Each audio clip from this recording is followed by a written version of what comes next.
Hi, this is David with the Algo-Trading system. Uh, Today I would like to introduce what I consider to be three principles of algorithmic trading. And so I'll jump right in. The first one would be simulation is the ground truth. By simulation and algo trading, I mean basically backtesting, having a set of past market data on which the algorithms can run through and simulate their behavior. That would be placing orders and then checking whether the algorithm would have performed well on that past data or not. Of course, this is imperfect by definition for many reasons, but at least is a deterministic approach.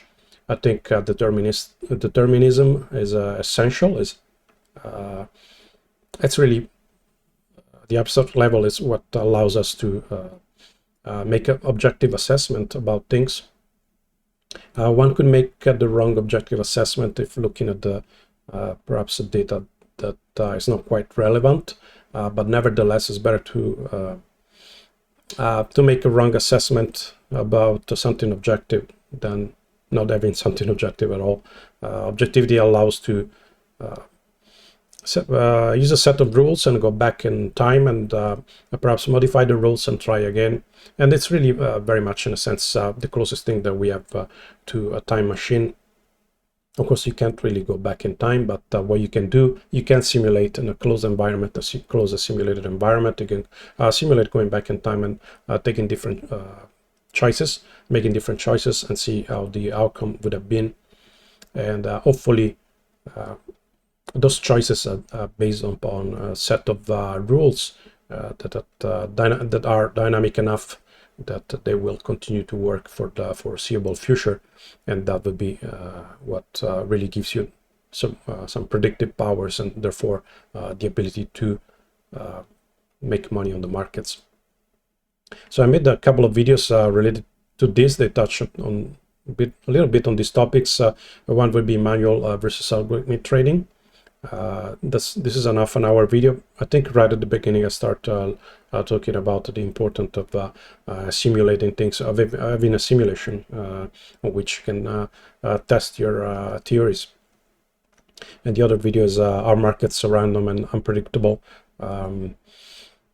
This one is also related to that. It talks about a little bit, I guess, more about testing and fractals, and they are all correlated things. And I think of course, I think they're useful videos, but that would be my reference material as far as the first point goes. And yeah, I guess another thing that I would like to add is like, what is the opposite of the determinism? The opposite of that would be a discretionary trading, meaning human intervention. So that would be, for example, if you're so you're letting your algorithm run, but if, then there is a human trader that decides whether the algorithm should go on with a trade or not, or perhaps the human trader will override the algorithm and close a position earlier than the algorithm itself. Once you start introducing this basically randomness in the system, you cannot really reproduce it again, and you can't really build reliable rules. And so onto the second point, it's important to make peace with the slowness of live trading. This is important, especially for a beginner, I guess. When you first start, I mean, my approach was first I started developing, of course, the framework that allowed me to do simulation, to do backtesting, and then eventually, after a few months, we put algorithms live, and that's a whole different thing in a sense that previously I could look at, I don't know, a couple of years of backtesting. I would say, okay, I believe in this algorithm because this algorithm and the backtest tell me that this algorithm is making me money. But once it goes live, then on a daily basis, you start observing every single trade. Whereas first with a backtest, you didn't care about the individual trades. You could have hundreds of trades. You could have hundreds of losses. Who cares? In the end, I make money. But once you start observing, maybe you freak out. You said, oh wow. A typical one problem that I had right at the beginning was I was observing the stop losses. And something that happens really is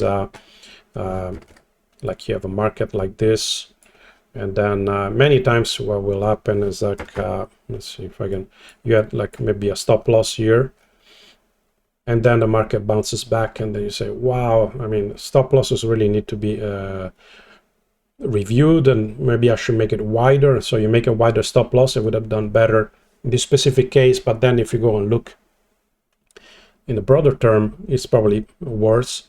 So I would say 9 times out of 10 to tweak something, it may be good. It's definitely good for the past few trades. It may be good for next few trades, but then longer term, one should really go back and plug the change into the algorithm, plug the change into the backtest and run multiple years, and 9 times out of 10 the change would have been for the worst. So it is a bit tricky because of this, the algorithm, especially at the beginning, they're going to be pretty bad. So you do want to observe and see if you can gather some information, but it's very easy to obsess about a few trades which are really not meaningful in the grand scheme of things. So first, I guess at the psychological level, one has to be careful and not rush into making changes. And if you want to make changes, of course, eventually you have to make changes into the algorithm. Always refer to your simulation, always refer to your backtest. Never let the emotion drive you. But yeah, especially, emotions are pretty strong, especially if you're, perhaps aching to make a quick profit, or if people are relying on your signals, and you kind of want to, especially if there's new people coming in and they haven't been for a while, then you wish you could show them I guess a good profit right from the start. But if you aim at that, you end up perhaps having short-term profit, but long-term not profit. And it's important also to consider the fact that it's not that trading in general is so difficult that it's not that you can settle for less profit. You can change something and you can go into long-term loss. It's hard enough to make even a profit at all. So the moment in which you start giving concession and trading short-term profit for longer term, you're not just earning less, you're probably not earning at all. So really be careful about tweaking for the short term, and don't let emotion drive you to make those changes.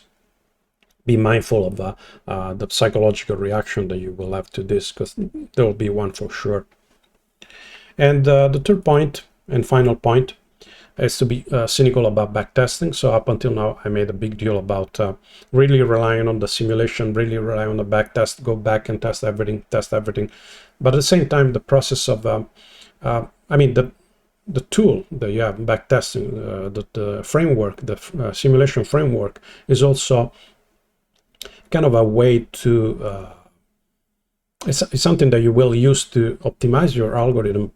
And optimization is good for as long as it's done for something that is fairly deterministic in nature. So it is good to have a deterministic model, which would be a digital simulation, but at the same time, this deterministic module, this deterministic framework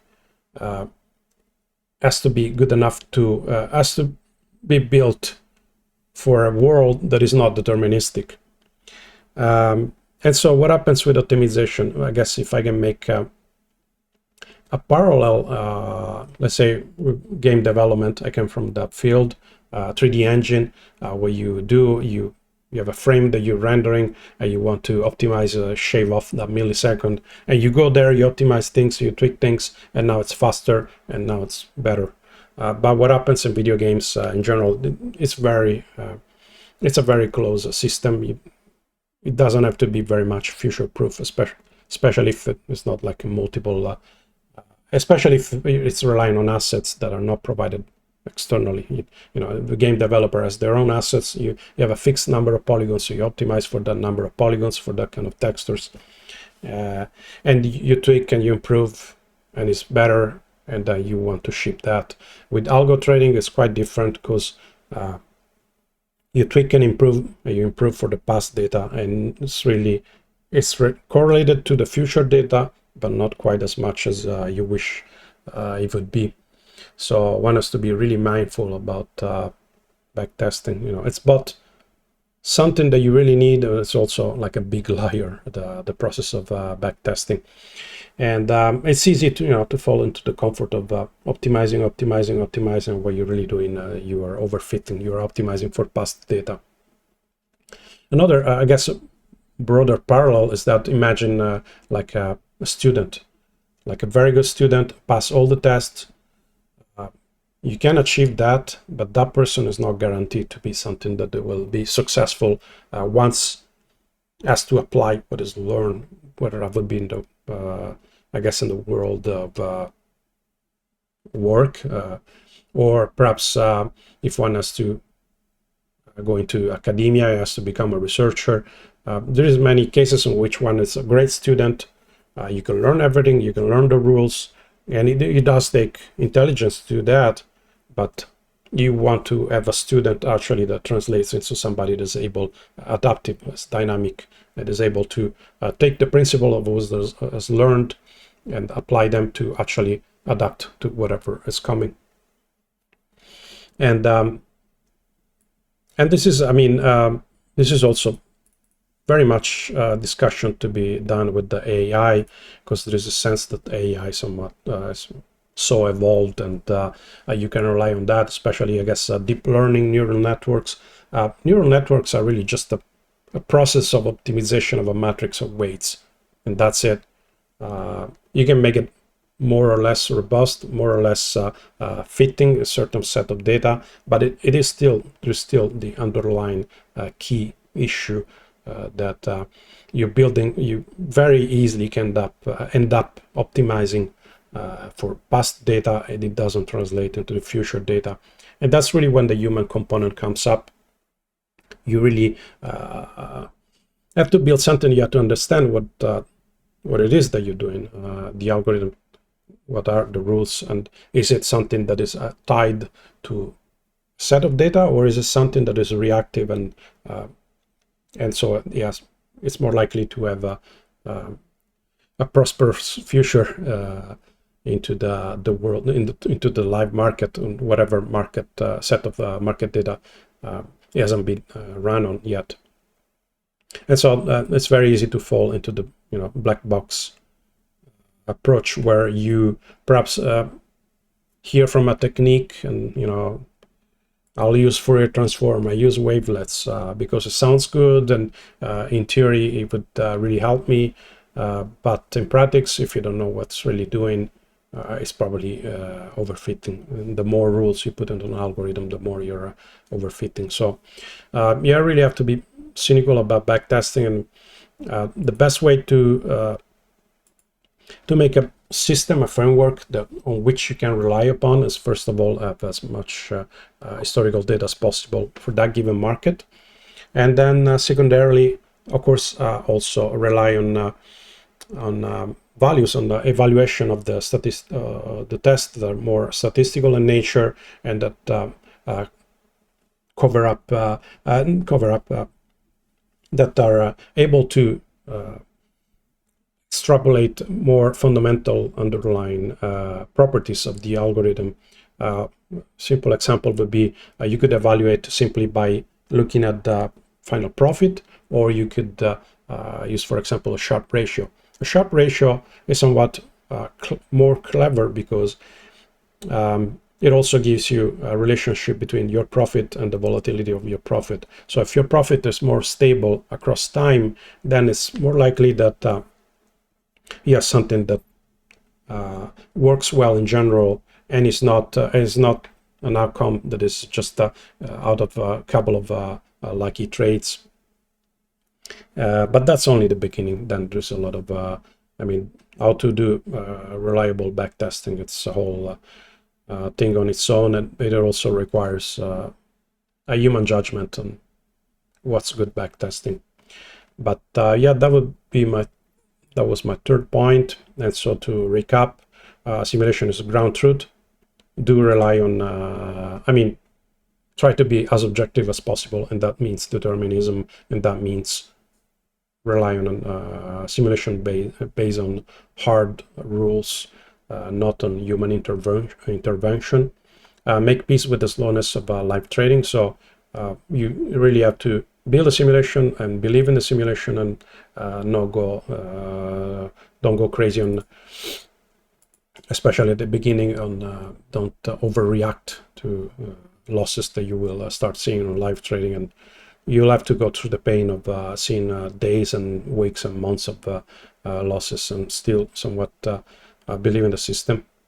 And then, of course, be cynical about backtesting, because the only way to make a robust simulation is to make tests that are more complicated, more revealing of whether there's an underlying problem or value into the algorithm. There should be the testing should be statistical in nature. And I guess on the backtesting, I would like to add another thing that I forgot. Yes, use as much data as possible. Use a evaluation method that is not just a profit. And also, some say randomize the market data.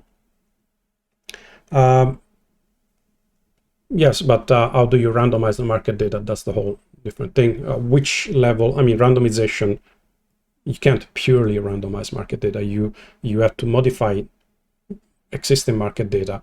To which degree you randomize the market data, it's really your judgment call. So I think actually a better approach is not just to randomize market data, but to use multiple markets that are somewhat correlated. So a very simple example is a Bitcoin, Ethereum, whatever else. They're all, most crypto is correlated to Bitcoin, and there is actually value to run an algorithm to other markets that are similar to Bitcoin, because you can consider them as somewhat a permutation of Bitcoin, but it's not an artificial one that you built through some randomization that you introduce yourself, but it's actually organic randomization can be considered as. And there is also the other benefit. There are actual markets that on which you can trade. So yeah, these are my 3 key points. I'm really hard set on the simulation determinism. That's the way of science. If science has been, the concept of science is being used and abused, but I think if there is something on which one can rely upon is the fact that objectivity is pretty much the only thing on which we can rely. And so you always have to be as objective, and your model has to be as deterministic as possible. That's the only truth on which you can rely. So I hope that this was useful. And as usual, if you want to get in touch, we have our own Slack, Discord server chat, and also we have our own system if you want to get into it. Oops, I didn't want to do that. We have, if you want to get into it, enzobot.com. There's everything there about what we do. So see you. Thank you. Bye.